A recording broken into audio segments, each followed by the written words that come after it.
Hi, my name's Gail. I live in this house with my husband and 2 young children, and we are just coming to the end of having a home extension built. This is actually our second project. We lived in a 2-bed flat before, and we did a lot of the work ourselves pre-kids. We used rated people to help us find local tradesmen to help us out with that project. So the key things we were focused on for our extension was we wanted open plan living, we wanted a nice kitchen with an island, space for a couple of stools at the end, but opening out to a dining space, but looking through to a sitting area as well. So kind of throw the kids in there with their toys while we're cooking or tidying up at the end of the night, sort of keep an eye on everybody.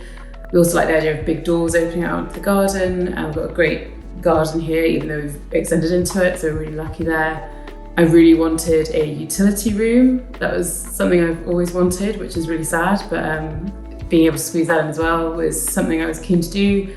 But most of all, we were very keen to maximise the natural light into the space with some roof lights.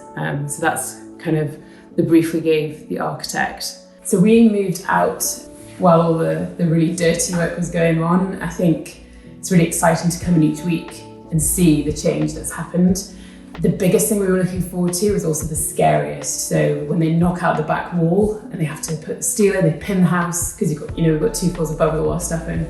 So it was quite scary knowing, that the wall was being taken out. It's a great big stone supporting this house. So that was great when we saw it open up and we could actually see the space we were working with. It was really exciting to start to really visualize how the space was going to work. And then after that, seeing the foundations go down, the structure go up, the walls, the roof, that glass finally getting put into place.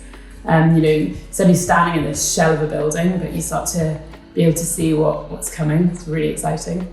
And now we're in it. I'm almost amazed at how bright it is. The ceilings feel higher, even in the main bit of the house that we opened out into. It's an old house. It wasn't really set up for modern family living, but now it really is. We have this big open plan space where we can all be in here at the same time, doing our own thing.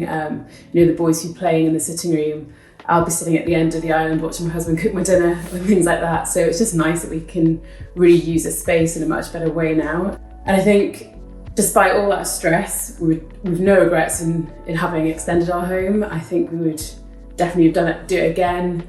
In fact, we're already thinking about plans for the top floor of our house. So I think we'll be undergoing some more renovation work in the not too distant future. So watch this space.